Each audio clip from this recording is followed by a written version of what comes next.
again, you wide-eyed wonder kids. It's finally here, Bungie's response to the escalating backlash against Destiny 2. And of course, the question on everyone's lips is, did the studio deliver the goods? Well, you're about to find out as I systematically break down everything Bungie is adding to the game. From January through to fall, I'm gonna cover it all. Masterwork Armor, reworked raid rewards, an overhauled mod system, 6v6, rumble, private matches, a crucible ranking system, more vault space, sandbox updates, a less pervasive Eververse, and a whole heap of tweaks and quality of life improvements. There's a lot to get through, and although we have a long road ahead of us, oh ever patient Guardian, it's a start. So take my hand as I guide you through the coming weeks, months and beyond, starting with January.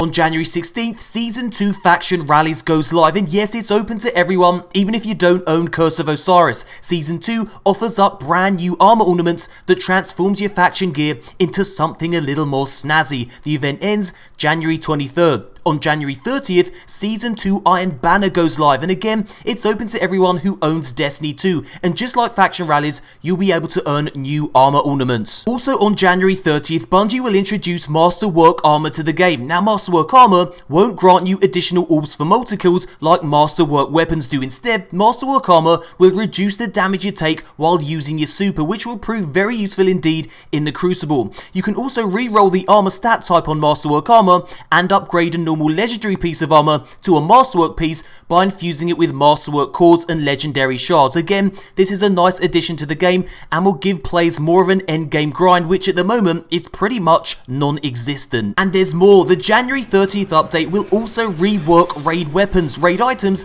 will now feature raid specific perks and drop after each major encounter. The raid vendor will also directly sell Leviathan and Eater of Worlds armor and weapons in exchange for raid tokens and legendary shards. And for all you ghost lovers, a new raid ghost with raid specific perks is being added to the game. This unique ghost will only drop from the Leviathan and Eater of Worlds final boss encounters, and you can expect more raid exclusive loot in the near future. So yeah, finally an incentive to grind raids.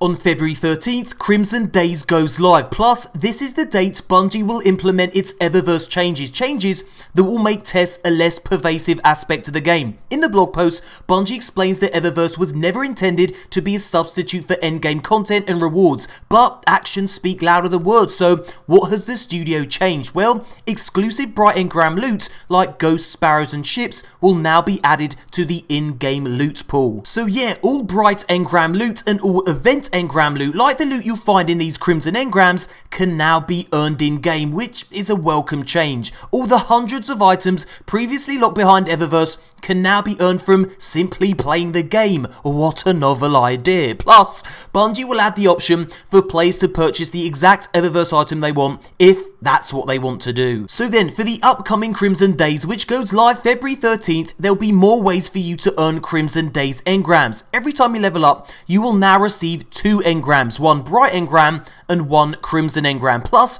Crimson Engrams can also drop from completing the Crimson Days milestone on each character. And Bungie has also tweaked Crimson Engrams so that you won't get duplicates. Each Crimson Engram will drop new items until all that sweet precious loot has been obtained. And get this, completing certain activities during Crimson Days will reward you with specific loot. Completing a Nightfall will reward you with a legendary emote. Complete the raid for a weapon skin and complete a Crimson milestone for an exotic Sparrow. So yeah, event engram loot is no longer locked exclusively behind Eververse. You can now earn it in game at effing last. And guys, if you want a detailed breakdown of all the loot you'll be able to earn during Crimson Days, plus a new PvP game mode, stick around until the end of the video. All will be revealed, young Padawan. Also in February, Bungie will drop a new update that includes the following features: strike scoring and high score tracking. Now, strike scoring is coming to Nightfall and replacing the current time limit mechanic. Strike scoring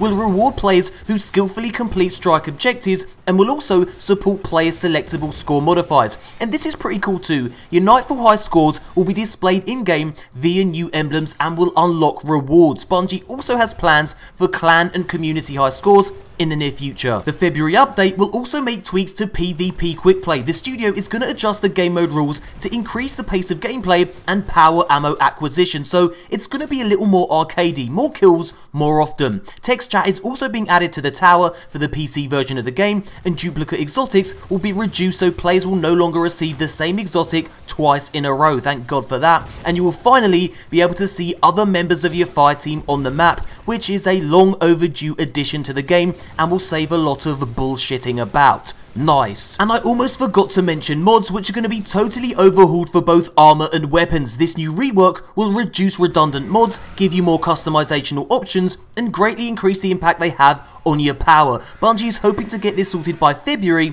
but seeing as it's a complete overhaul, it may be pushed back to early spring.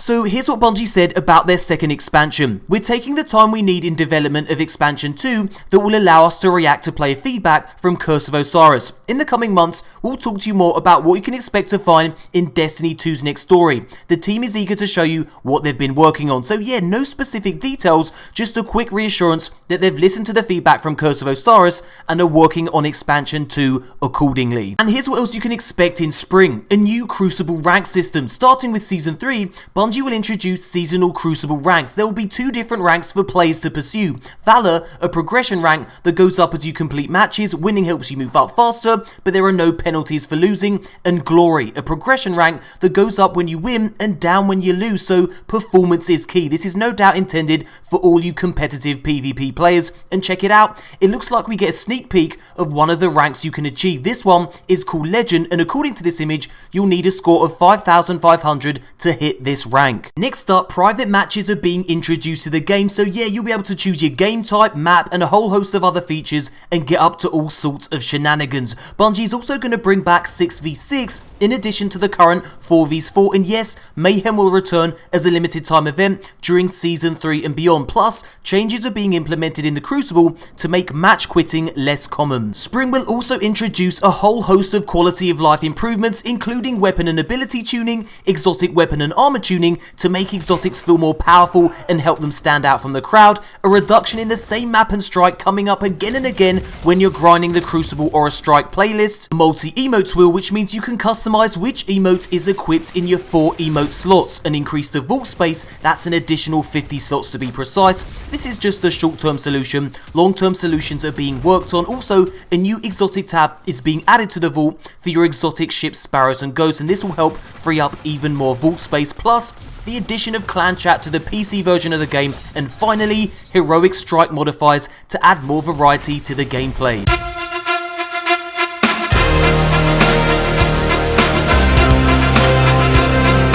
And for fall 2018, Bungie provides a list of things the studio isn't quite ready to discuss in detail. The list includes item collections and records, weapon slot and archetype improvements, additional Crucible playlists, e.g. Rumble, so yeah, that's great news for all you solo PvP players, better clan rewards, Masterwork exotics, which sounds awesome, I can't wait to see what Masterwork exotics have to offer, pinnacle weapon and gear improvements, Trials of the 9 improvements, shaders and dismantling. My god, we need the ability to mass delete shaders ASAP, Bungie, please bring this forward. And finally, the future of guided games. So yeah, that's a list of all the updates coming to Destiny 2 from January through to fall. Now, many of you will understandably argue that a lot of this could have been included in Destiny 2 in the first place, and yeah, I'd have to agree, but changes are coming, and sooner rather than later. And if you were wondering about the XP throttling controversy, well, Bungie is still working on a fix. And check it out, in order to let players know exactly what kind of content to expect from future releases,